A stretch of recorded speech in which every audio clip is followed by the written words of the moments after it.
我爸是村裡的男菩薩，他生来就不用下地干活，只用躺在床上伺候女人。每户人家有女儿要成年时，都要来我爸屋内待上一晚。直到有一天，我爸突然满脸恐惧地抓住我的手。快跑！这个村子里的女人都不是人。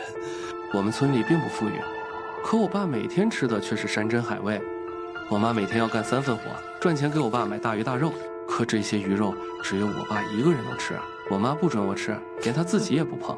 有一回我爸實在吃不下了，我趁着我媽不注意想偷偷吃掉，可不料一貫溫和的我媽卻發了大脾氣，她像變了一個人一樣把我往死裡打，我差點被她打斷了腿，哭着求饒。自那以後，我再也不敢偷吃我爸沒吃完的菜。這天我媽又做好了3菜1湯，讓我給我爸端進去。我聞着這些菜，口水直流，可卻也不敢再偷吃一口。我端着菜來到門口，門吱嘎一聲從裡頭被人推開了。王姨滿臉潮紅地走了出來，她今年40多歲，可長得就跟20來歲的小姑娘沒什麼差別。王姨瞥了我一眼，塗着紅色指甲油的手搭在我肩上。又來給你爸送飯。王姨的手很涼，跟個冰塊似的。我沒忍住打了一個哆嗦，點了點頭。王姨抿嘴笑了笑，扭着水蛇腰就走了。屋子內彌漫着一股特殊的味兒。我爸躺在床上，眼神呆滯地朝上看着。由於長期沒曬到太陽，他皮膚白得幾乎透明，整個人看起來卻十分浮腫，像是在水裡泡久了似的。我把飯菜端到他面前，爸，起來吃飯了。一聽吃飯這2個字，我爸臉上的表情卻像是見了鬼一般。我不理解，因為在我看來，我爸吃的比村裡任何一個人都要好。我媽為了讓他頓頓吃好，累得手都粗糙了不少。爸，這肉是我媽一大早就去鎮上買的新鮮豬肉，可好吃了。你王姨走了嗎？我點了點頭，他鬆了口氣，但緊接着臉上就露出恐懼的表情。兒子，你知道嗎？這村裡的女人根本就不是人，就連你媽也不是人。我被我爸說的話嚇了一跳。他每天要伺候村裡至少10多個女人，是不是累傻了？我欲言又止，我爸看出了我想說什麼，他湊到我耳邊，咬緊牙關說道：“你要是不信的話，下次有女人來我屋裡的時候，你偷偷在門外看。”我連忙搖頭。小時候，我因為好奇，也曾趴在門縫裡偷看過，可還什麼都沒看到，就被我媽逮住了。我半條命都差點被我媽打沒了。你是不是下周就滿18歲了？一想到我媽說成年禮會給我準備很多好吃的，我就直樂呵。我媽說嘞，下周村裡要給我辦一個風風光光的成人禮。傻子，那可不是什麼成年禮，是要篩選你能不能成為合格的繁育者。要是你不合格，就會直接被他們……他話說到一半，突然停住了，臉色更加難看。我聽得一頭霧水。之前一直沒找到機會告訴你，現在你馬上就要成年了，我們必須趁着你成人禮前逃出這個村兒。這個村是吃人村，村裡的女人都不是人，我們男人都是被他們控制的。我之前被你媽騙來這個村子，當時我和家裡人吵架，也不想回去，索性就在村子裡住了下來。起初村裡的女人都對我很好，可是我漸漸發現了不對勁的地方。你沒發現你媽從來沒當着你的面吃過飯嗎？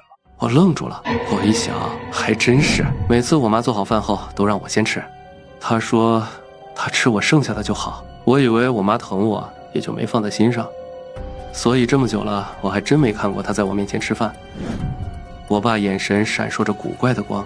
因為他們根本就不吃活人的食物，他們靠吸取人的精氣活着。你知道為什麼村裡的祠堂從不讓男人進嗎？因為裡頭關着的就是一群被他們控制住的男人。他們把村裡的男人分了等級，像我這種適合的就每天伺候他們，而像那些品質不怎麼好的男人就關起來被他們吸取精氣，品質一般的他們留着當苦力。你媽每天讓你給我送來的飯菜裡都被加了特殊的藥，這些藥能讓我時刻保持亢奮的狀態，方便他們。不過你要記住，一旦你看見了他們真實的模樣，你也會一樣看見他們平時餵給你的飯菜是什麼樣子，但你一定要保持冷靜，不能暴露。他還想要跟我說什麼，卻一下閉上了嘴，臉上的表情變得極為恐懼。我順着我爸的眼神看去，發現我媽不知道什麼時候趴在窗戶前，她的臉壓在窗戶上，幾乎被擠壓得變形，可眼睛卻直勾勾地盯着我們。我心裡有些發毛。我媽推開了窗戶，似笑非笑地看着我們。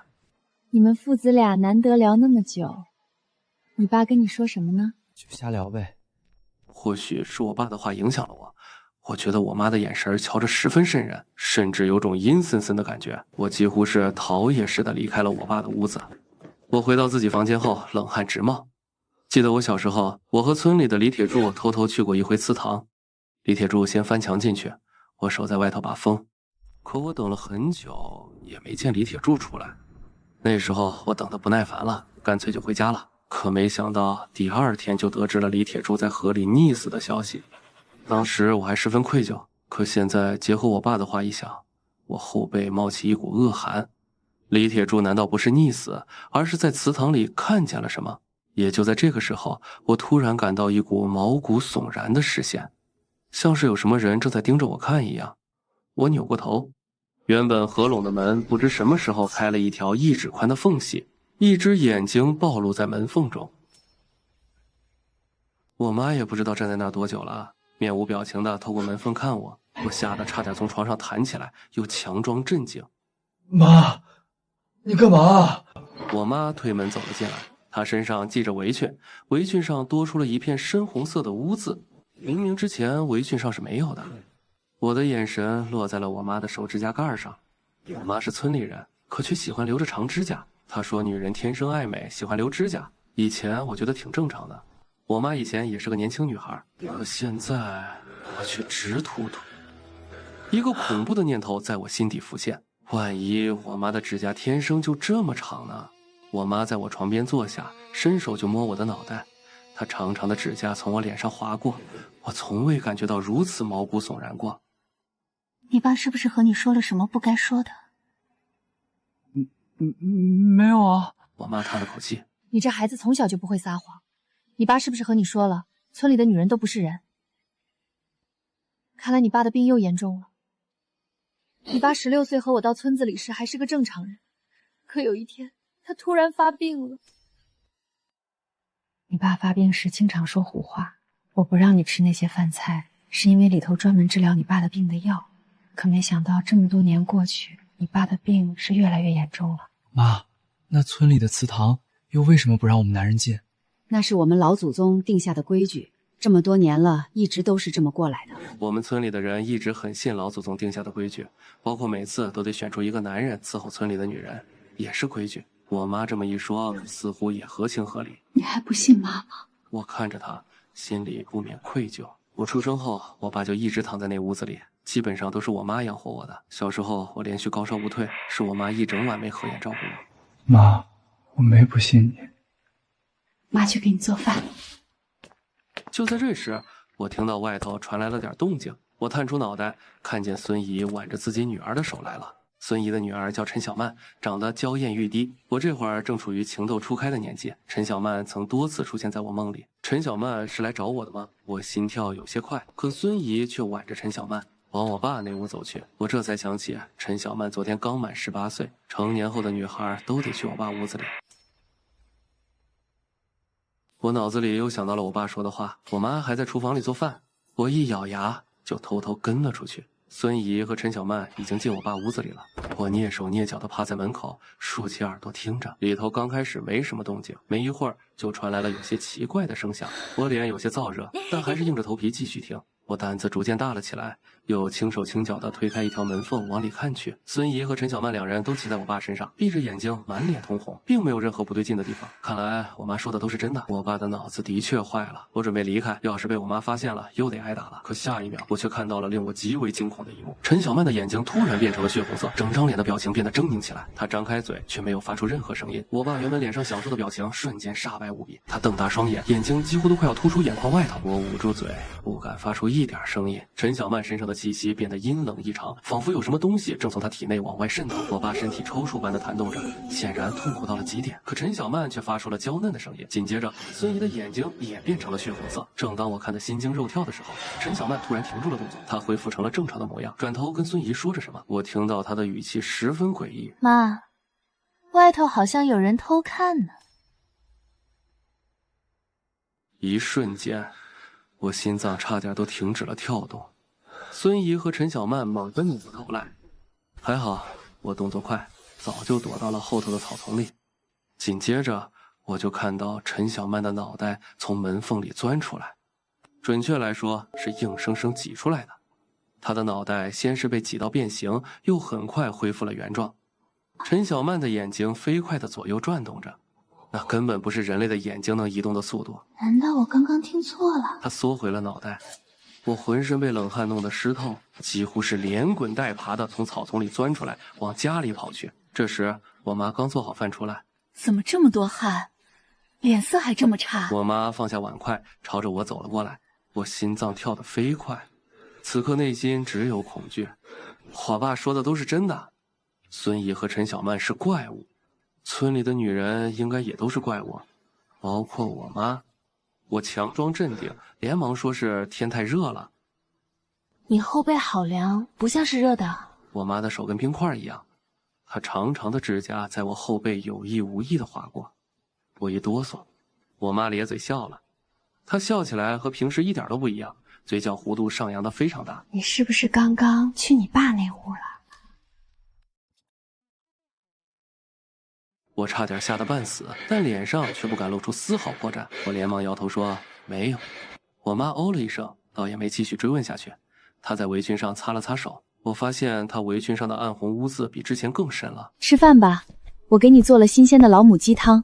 你這孩子大熱天的也冒冷汗，是得好好補補。眼看我媽沒再追究了，我長舒了一口氣，坐到飯桌上。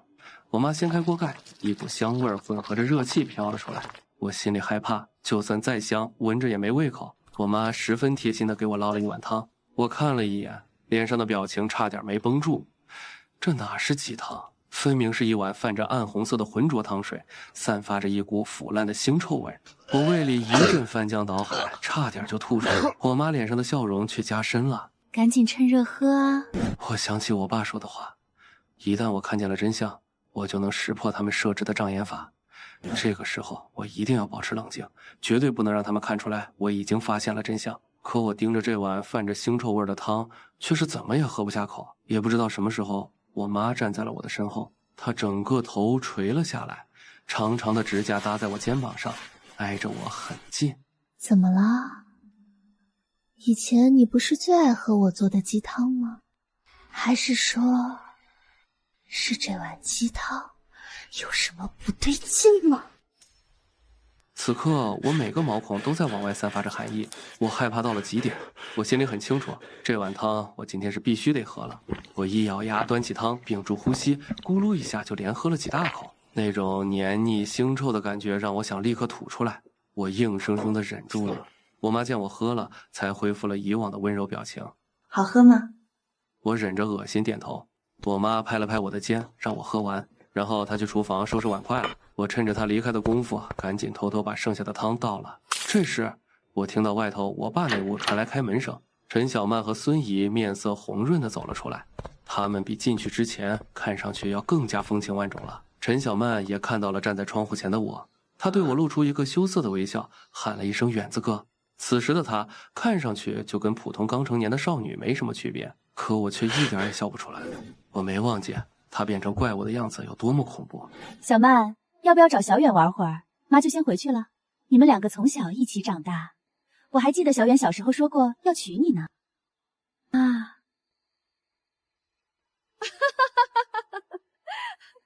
小遠，孙怡就不当你们的電燈泡了，我先走了。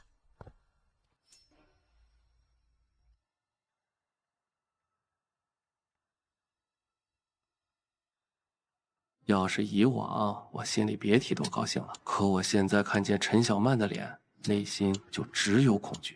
而且我總覺得陳小曼看我的眼神也不一樣了。以前她看我的眼神是羞澀含情的，可不知道是不是我心理作用，我總感覺她現在盯着我的眼神像是在看獵物。陳小曼滿臉羞紅地朝着我走了過來。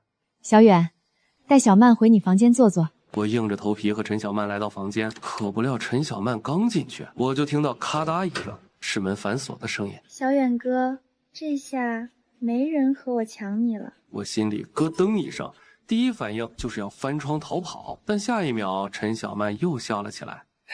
我跟你開玩笑呢，小遠哥。她走到我邊上，依偎着我坐了下來。以前陳小曼身上有一種好聞的香味，我總愛靠着她坐着，可現在她身上的那股味道卻像極了腐臭味。小遠哥，刚刚我进你爸那屋的时候，你是不是在外头呀？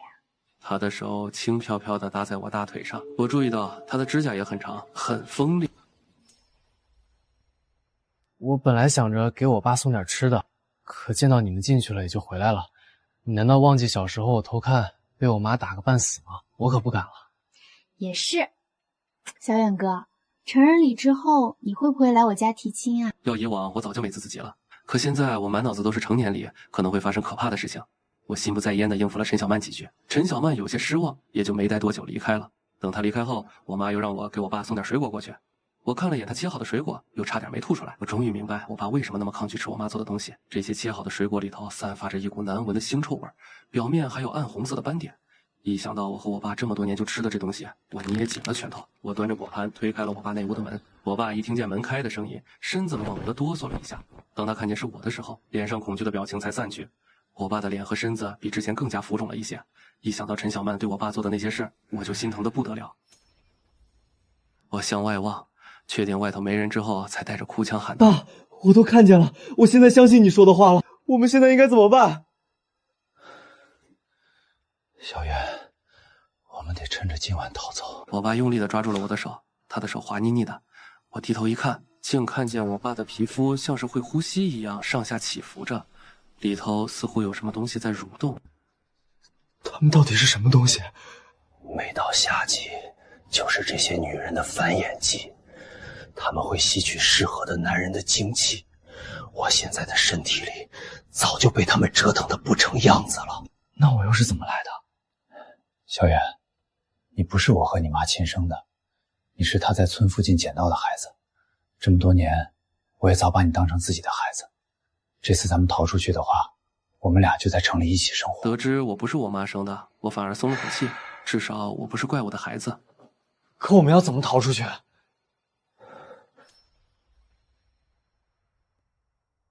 這麼多年，我終於發現這些怪物的弱點。他們的身體就算用刀砍斷，也有自動愈合的能力，但他們有一個致命的弱點，那就是怕阴氣。只要用阴气束縛住他們，我們就逃得出去。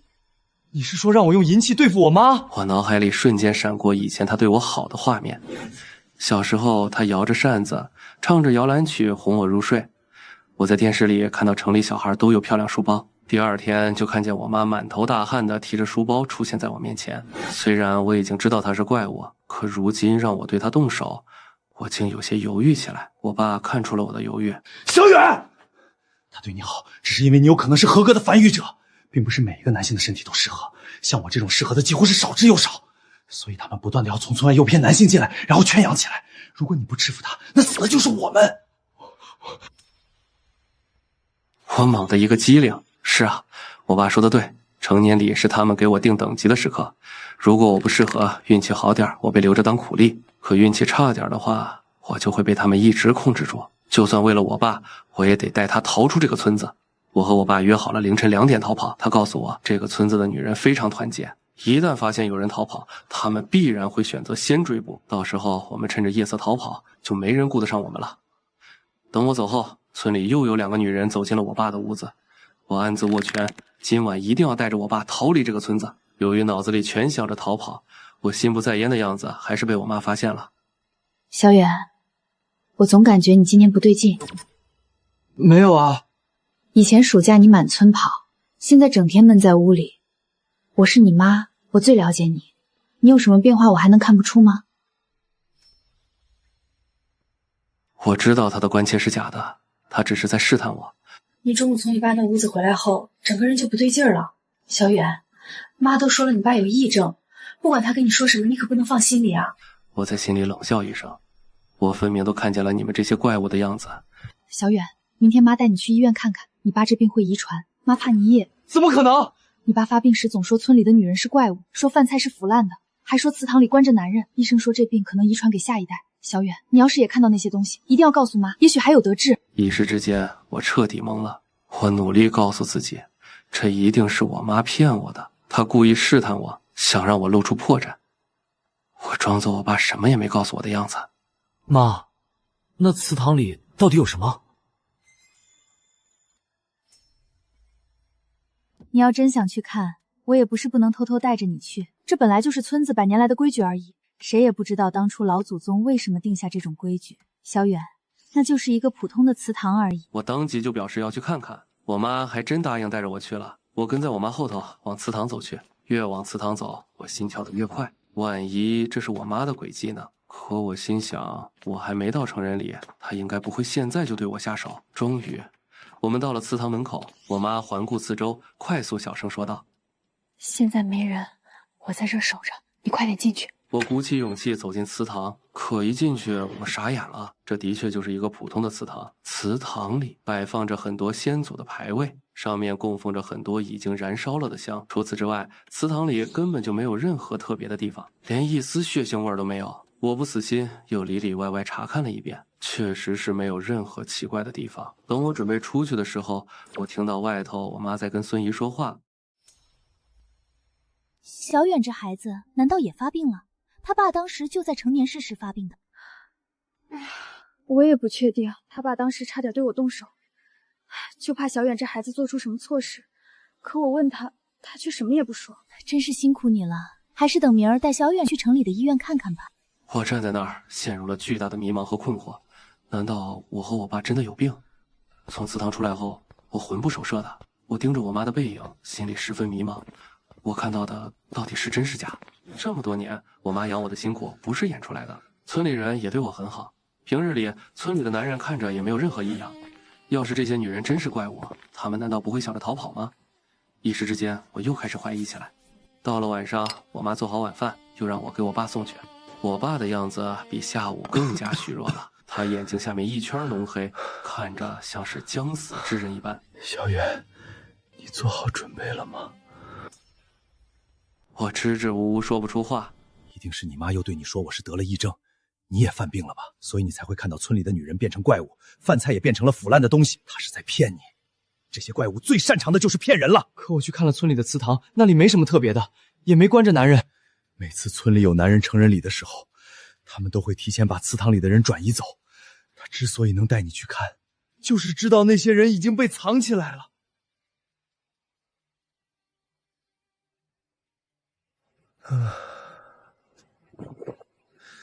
小遠，爸求你相信我一次，也相信你自己的眼睛。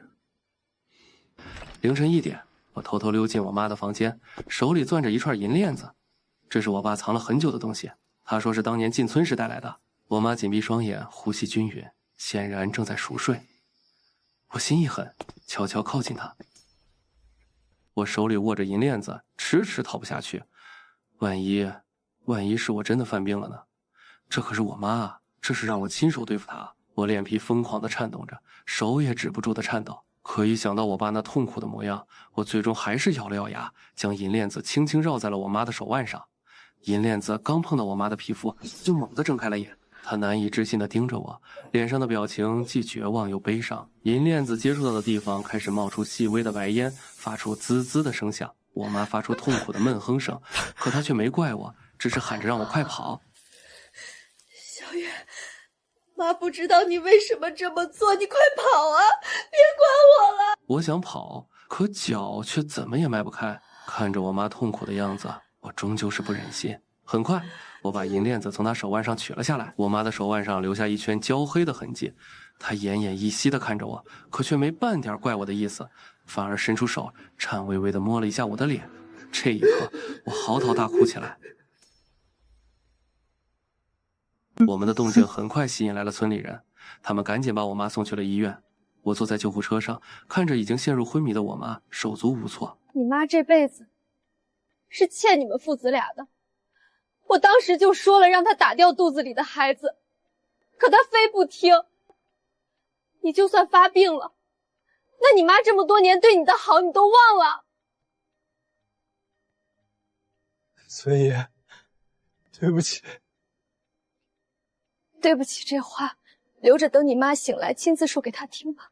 我媽被送進了手術室，我坐在走廊冰冷的椅子上，一顆心揪在了一起，心裡祈禱我媽沒事兒。也不知道過了多久，我媽還沒從手術室出來，我又累又困，支撐不住，昏昏沉沉地睡了過去。但很快我就被一陣竊竊私語的聲音吵醒了。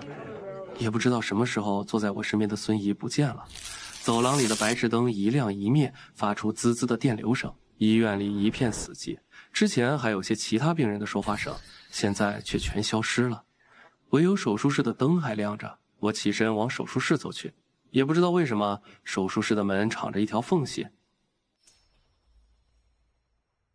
我緊張地趴在縫隙前，想看我媽怎麼樣了，可我卻看見孫姨也站在裡頭，裡頭有幾個穿着白大褂的醫生，可他們根本就沒有戴口罩，也沒有穿手術服。我媽躺在裡頭，任由醫生将身上被引起灼傷的皮肉處理掉。她睜着眼，早就清醒了過來，可她卻像是感覺不到疼痛一樣。那些被燒壞的皮肉處，竟以極快的速度生長出了新鮮的肉。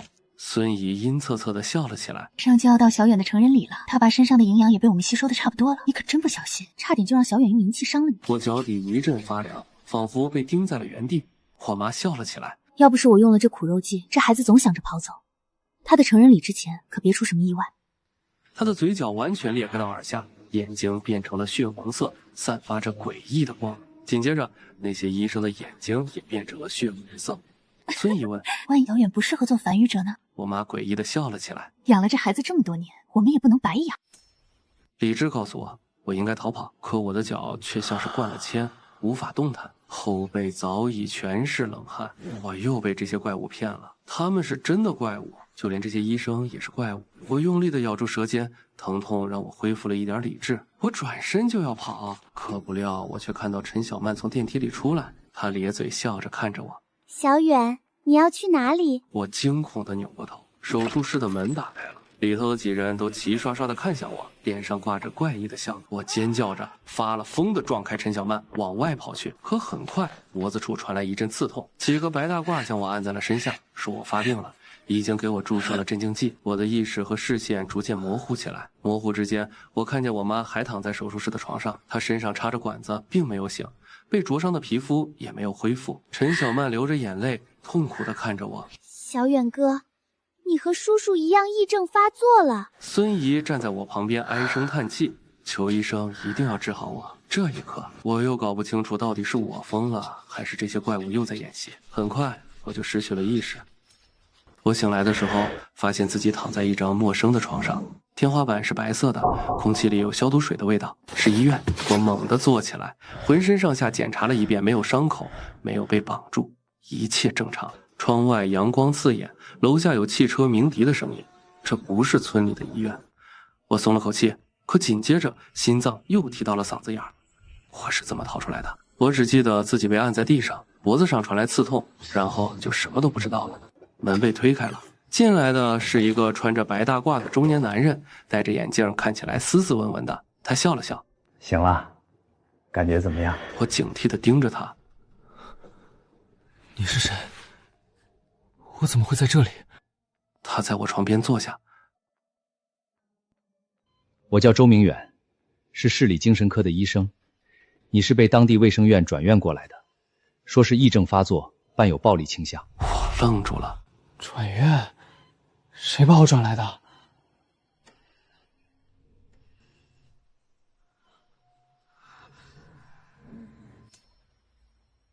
周醫生翻開病歷本。你媽媽她也被非送進了醫院，就在樓下病房。她堅持要先把你轉到大醫院來治療，說自己沒事。我媽，我腦子裡亂成一團，那些血紅的眼睛，手術室裡割肉重生的畫面到底是真是假？我問他：周醫生，我到底有沒有病？周醫生推了推眼鏡，沒有直接回答。你父親也是我的病人，他的病歷我研究了很多年。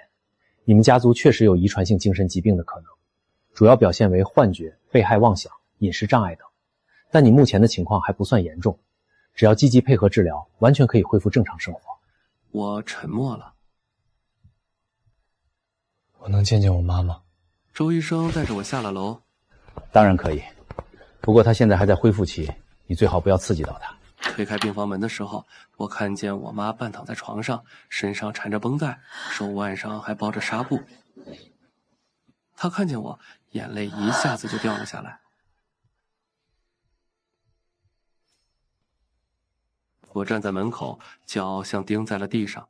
她的眼淚是真的，聲音是真的，關心的表情也是真的。可那些血紅的眼睛呢？我走过去，在他床邊坐下，我媽伸手摸了摸我的臉，就像小時候那樣。她嘴裡反覆念叨着：“沒事就好，沒事就好。媽不怪你，是媽的錯，是媽的錯，沒早點帶你看病。”我盯着她的手指，指甲還是那麼長，可除此之外一切正常。我問她：“我爸呢？”她的表情僵了一下。你爸在村裡，有人照顧他。我和我媽說我想回去接我爸，她突然激動起來，牽動了傷口，疼得直皺眉。不行，你爸現在病情穩定，你回去會刺激到他。等你治好了，我們再一起回去。我總覺得哪裡不對勁，可又說不上來。接下來的日子，我住在了醫院裡，每天按時吃药，按時接受心理治療。周醫生说我的病情在好轉，那些幻覺出現的頻率越來越低了。可只有我知道，那些不是幻覺。每天晚上我都會做同一個夢。夢裡我媽站在手術室門口，嘴角裂到耳根，眼睛血紅。每次我都在尖叫中醒來。隔壁床的病友老趙被我吵醒過好幾次，但他從來不抱怨。老趙40多歲，沉默寡言，手上全是老繭。他是從外地轉來的，據說是因為長期失眠導致的精神衰弱。有一天我忍不住問他：“你也是被家裡人送來的？”老趙看了我一眼，點了點頭。我問他：“你家裡人做什麼的？”老趙說完是種地的，就翻過身去，不願意再多說。我沒在意，以為他只是不愛說話。可有一天夜裡，我被噩夢驚醒後，發現老趙的床上是空的。我以為他去上廁所了，可等了半小時，他也沒回來。我起身出了病房，走廊裡空蕩蕩的，只有白炽燈發出嗡嗡的聲響。我走到走廊盡頭，發現樓梯間的門虛掩着。推開門的瞬間，我聞到了一股熟悉的氣味，腐臭的令人作嘔的氣味，和村裡那些飯菜的味道一模一樣。我捂住鼻子，順着樓梯往下走。地下1層燈壞了，只有安全出口的綠光悠悠地亮着。我看見老趙站在走廊盡頭，一動不動。我喊了他一聲，他沒有回頭。我走過去拍了拍他的肩膀。老趙轉過頭來，眼睛直直地盯着我。他的眼神很奇怪，不像是在看一個人，更像是在打量一件貨物。他突然開口問道：“你也是從那個村子來的？”我一愣，問他：“什麼村子？”老趙沒有回答，而是慢慢擼起了袖子。他的手臂上密密麻麻全是疤痕，那些疤痕排列得很規律，像是被什麼東西反覆刺入過。老趙的聲音很輕，輕的像是怕被人聽到。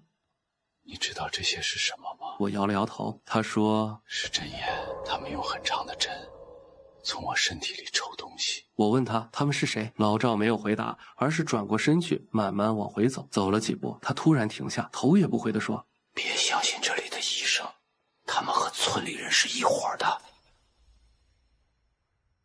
那一晚我徹夜未眠。第二天一早，我去找周醫生，想問問老趙的情況。可當我推開病房門的時候，老趙的床已經空了，床單被褥都換成了新的，像是從來沒有人住過一樣。我問護士：“老趙呢？”護士問我是哪個老趙，我說就我隔壁床的40多歲那個。護士翻了翻記錄，一臉茫然地和我說：“這個病房一直只有我一個人。”我後背一陣發涼。不可能，他昨晚還跟我說話了。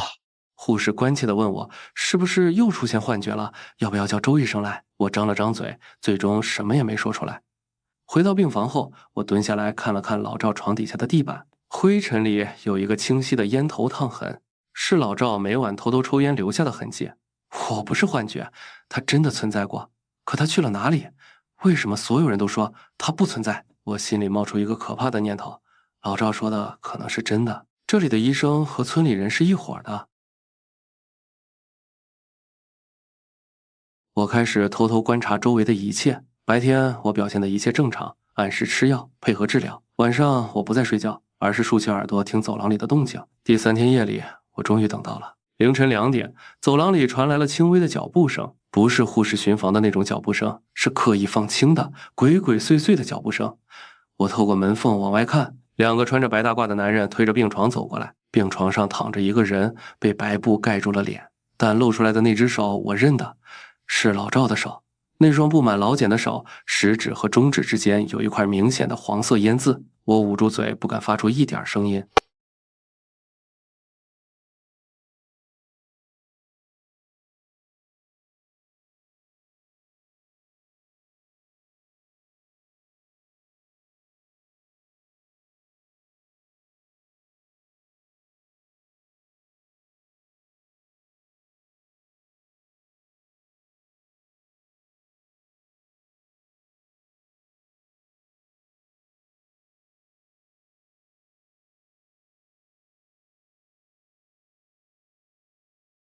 我猛地回頭，是周医生，他脸上掛着温和的笑，笑意却没有到眼底。小远，这麼晚了不睡覺，在這裡做什麼？我慌張道：“睡不着，出來走走。”周醫生刷開門禁：“這裡是不允許病人進入的，回去吧，我送你。”我跟着他往回走，後背全是冷汗。到了病房門口，周醫生突然停下腳步，他轉過身看着我：“小遠，我知道你在想什麼，但有些事情不知道反而是一種保護。”我問他：“老趙去哪兒了？”周醫生沉默了幾秒。他轉到了一個更適合他的地方。說完他就走了，留下我一個人站在病房門口，渾身發冷。第二天，我偷偷用護士站的電話撥了一個號碼，是我在城裡讀書時認識的同學，叫劉凱，他家就在這座城市，父母都是警察。我壓低聲音說：“劉凱，你能不能幫我查一下市第一人民醫院的負2樓？”劉凱沉默了幾秒：“你瘋了？查醫院幹什麼？”我讓他別管了，幫我查一下就行。他答應讓他爸幫我問問。掛了電話後，我心不在焉地回到病房，剛推開門，我就愣住了。陳小曼坐在我的床邊，她穿着一條碎花裙子，頭髮扎上了馬尾，看起來和村裡那些女孩沒什麼區別。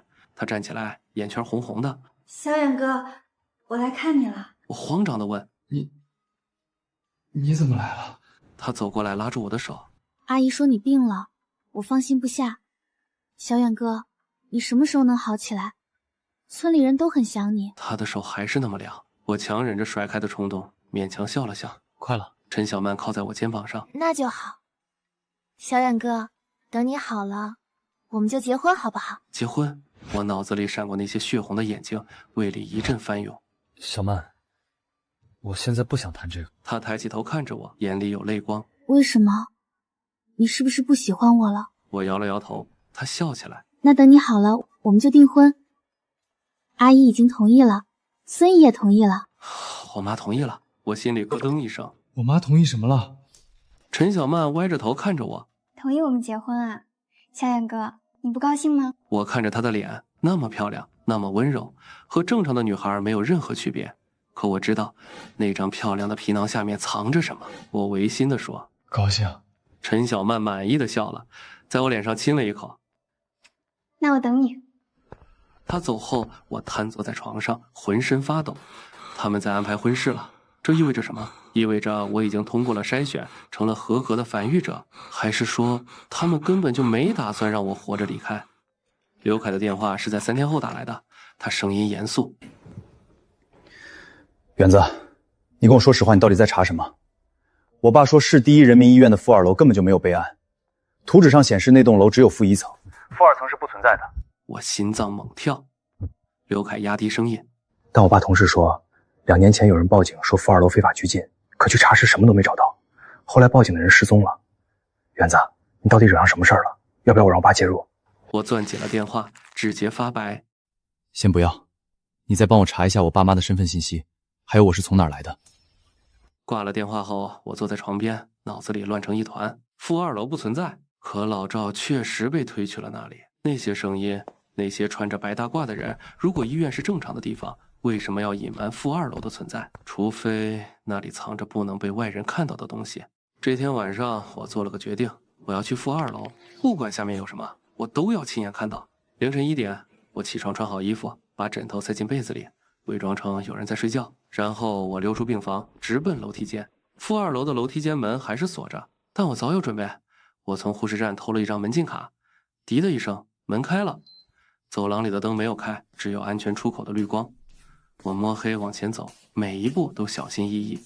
走廊盡頭的那扇門今天關着，但門縫下面透出微弱的光。我走過去，把耳朵貼在門上，裡面有聲音，很多人的聲音，有人在說話，有人在喘息，還有人在笑。那種笑和我媽在手術室裡的笑聲一模一樣。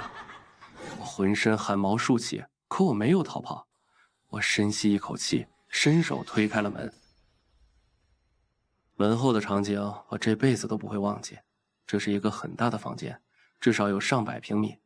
天花板上掛着一排排白熾燈，把整個房間照得慘白。房間兩側是一間間鎖着門的病房，透過門上的玻璃窗可以看到裡面躺着的人，男人。他們衣不蔽體，瘦得皮包骨頭，躺在床上一動不動，像是昏迷了一樣。有几個房間裡的人已經不動了，身上散發着腐臭的氣味。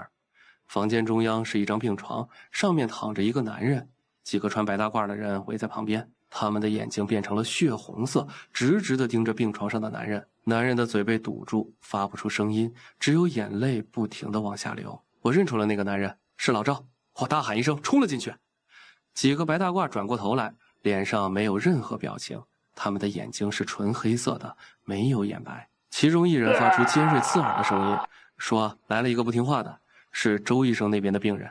既然我送上門來了，就不用等篩選了。他們朝我走過來，我轉身就跑，可門口不知道什麼時候多了一個人，是陳小曼。她穿着護士服，頭上戴着護士帽，笑盈盈地看着我。小遠哥，你怎麼到這裡來了？這裡不是你該來的地方。我吼道：滾開！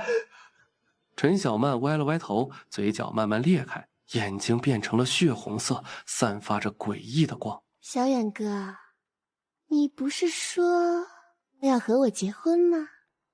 怎麼現在想跑啦？我往後退了一步，撞到了一個白大褂身上，血紅的眼睛從四面八方盯着我。我閉上眼睛，以為自己完了。就在這時，走廊裡突然傳來一陣急促的腳步聲，一個像劉凱的聲音大喊：別動！警察！我睜開眼，看見一群人衝了進來，穿着制服，手裡舉着槍。帶頭的那個中年男人長得和劉凱有7分像，是劉凱的爸爸。陳小曼和那些白大褂愣了一下，隨即臉上的表情變得猙獰無比。你們怎麼會找到這裡？劉凱從人群後面走出來，朝我使了個眼色。有人報警了。我這才發現他手裡拿着一把鐵錘。劉凱晃了晃手裡的手機，而且你们剛才的樣子我已經錄下來了。陳小曼的臉徹底扭曲了，她的五官開始移位，皮膚下面有什麼東西在翻滾。你們以為就憑你們幾個人類能對付得了我們？話音剛落，房間裡的所有人同時露出了血紅的眼睛，身上的氣息變得陰冷異常。劉叔大喊：開槍！槍手響了！子彈打在他們身上，打出了一個個窟窿，可那些窟窿很快就愈合了。陳小曼的聲音變得粗啞難聽：我說過沒用的，你們人類只是我們的獵物。這時門口傳來一個陌生的聲音，說那可不一定。我轉頭看去，一個穿着黑色風衣的老頭走了進來，他手裡拿着一個金屬罐子，上面連着噴嘴。老頭咧嘴笑了，說這是高濃度濃縮銀離子噴霧，對他們那種玩意兒比硫酸還好用。他按下噴嘴，銀白色的霧氣噴在那些怪物身上，他們的皮膚瞬間冒起了白煙，發出滋滋的聲響。陳小曼發出一聲淒厲的慘叫，捂着臉往後退。老頭催促警察們快噴他們的臉，警察們接過罐子朝那些怪物的臉上噴去，慘叫聲此起彼伏。陳小曼捂着臉在地上打滾，皮膚開始潰爛，露出下面灰黑色的真身。我不敢再看，轉過身去，老趙還在病床上。我衝過去解開了他身上的綁帶。老趙的眼睛半睜着，嘴唇乾裂出血，他用微弱的聲音說：走，快走。我背起老趙，我帶你走。我跟着劉凱往外跑，身後是慘叫聲和槍聲交織在一起。那天晚上我們一共救出了17個男人，都是從各個村子被誘騙或者抓來的。老趙被送進了另一家醫院，醫生說他的身體嚴重透支，需要長期治療，但他活下來了。劉凱錄下的視頻被送到了上級部門。幾天後，大批警察和軍隊進駐了那個村子，我沒有跟着去。劉凱告訴我，他們到的時候，村子已經空了，所有的女人都不見了，只留下一些被關在地窖裡的男人。我爸也在其中，他被救出來的時候已經瘦得不成人形，身上全是傷痕，但還活着。看到我的時候，我爸哭了。我以為你……我抱着他，也哭了。爸，沒事了。沒事了，都結束了。半年後，我爸的身體恢復了很多，雖然還需要人照顧，但已經能自己走路了。我們在城裡租了一套小房子，我找了份工作，一邊上班一邊照顧他。劉凱時不時會來看我們，帶些水果和日用品。老趙出院那天，特意來我家坐了坐。老趙沒說太多感謝的話，只是在我爸面前跪下來磕了個頭。要不是你兒子，我這輩子就交代在那兒了。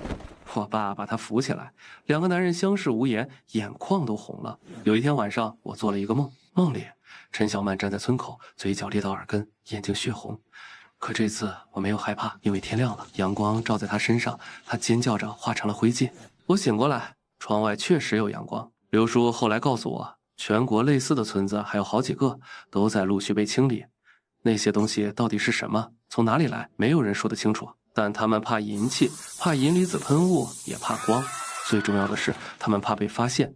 一旦暴露在陽光下，他們就無處遁形。我走到窗前，看着街上熙熙攘攘的人群，車水馬龍，人間煙火，這些都是真的。那些血紅的眼睛、腐爛的食物、怪物，都已經成了過去。我爸在客廳裡喊我吃早飯，我應了一聲，關上窗戶，轉身走向他。門外的陽光很暖，我想明天一定會更好。